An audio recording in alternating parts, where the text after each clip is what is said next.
Pazite, u tom razdoblju, dakle 93., 4., 5., ja sam bio u Beču, veleposlanik pri OESS-u. Tamo se naravno vodila velika rasprava o stanju u Jugoslaviji. Ja sam zastupao stavove Tuđmanove Hrvatske i isto tako bio upoznat sa pripremama za neku odlučujuću. Nisam znao naravno detalje, pojedinosti, ali znao sam da se nešto sprema. I meni su američki diplomati i drugi davali do znanja, znamo mi da se to sprema, ali vodite računa da ne bude civilnih žrtava i pogroma. I ja sam te poruke slao u Zagreb i to je Tuđman jako visoko cijenio i vodio računa da tako i bude. I tako je uostalom i bilo. Osim izoliranih incidenata koji su se dogodili na kninskom području ili području cijele krajine, ta je akcija više manje prošla vrlo legitimno i u duhu međunarodnog prava, humanitarnog i tako dalje.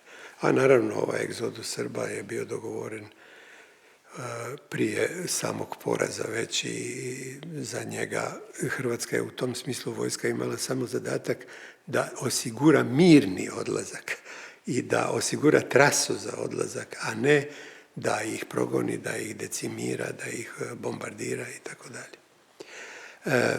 Da, izvolite. Tu je možda i da nastavite, možda da i ovu svoju izjavu egzodu srpskog stanovništva iz Hrvatske nakon poraza u Oluji nije bio bijeg nedužnog.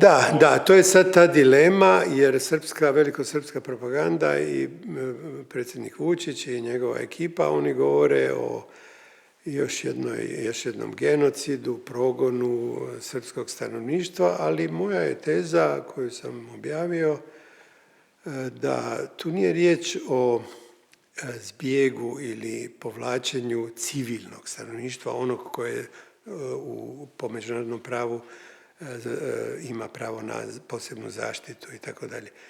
Jer oni su se, Jugoslavenska armija pa i vojska krajine rukovodili ovom jugoslavenskom vojnom doktrinom naoružanog naroda i opće narodne obrane. Znači nije to bilo da su to sad naoružane jedinice vojne krajine plus jedinice paravojne iz Srbije i jedinice JNA, nego je čitav srpski narod u Hrvatskoj bio zapravo mobiliziran, ali neki veći dio nije imao uniforme. Ali su oni služili u tradiciji stare vojne krajine i hajdučije, oni su služili kao jataci vojsci i iz njihovih redova, dakle tih navodno civilnih redova, su se popunjavali redovi vojske krajine. Jel? Znači, njihovo povlačenje je bilo sa punom sviješću o njihovoj odgovornosti. Oni su znali da oni nisu obični civili. Oni su znali da su oni sudionici i aktivni, ali ne uniformirani pripadnici te kvislinške, odnosno petokolonaške tvorevine Srpske krajine i da su bili saveznici i imali saveznika u agresorskoj jugoslavenskoj armiji.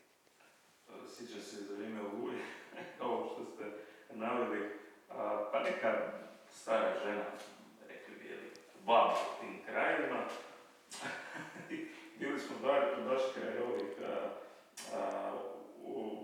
Ujedinjenih naroda, ovih postrojbi njihovih, tamo prema Plašku. I sad odjednom se pojavila ta neka žena iz Gujevine. I prođe i sad oni, pa šta ćemo sad, pa ništa, pa ovo, pa šta, pa ja nikem, pa treba, ne možeš to je bilo ovo. Za 10 minuta su nas počeli granatirati minobacač. Zaključili smo da je dojava. Apropo ovoga. To je, oni govore starci, žene, ostali u svojim kućama, a ja bih bio prvi koji bi takve bespomoćne starce, civile zaštitio, ali ja nažalost prisiljen sam na njih gledati u sklopu velikosrpske doktrine, a to je da tamo gdje je jedan Srbin, tamo je Srbija. I gdje je zadnji grob Srbina, tamo je njegov grob.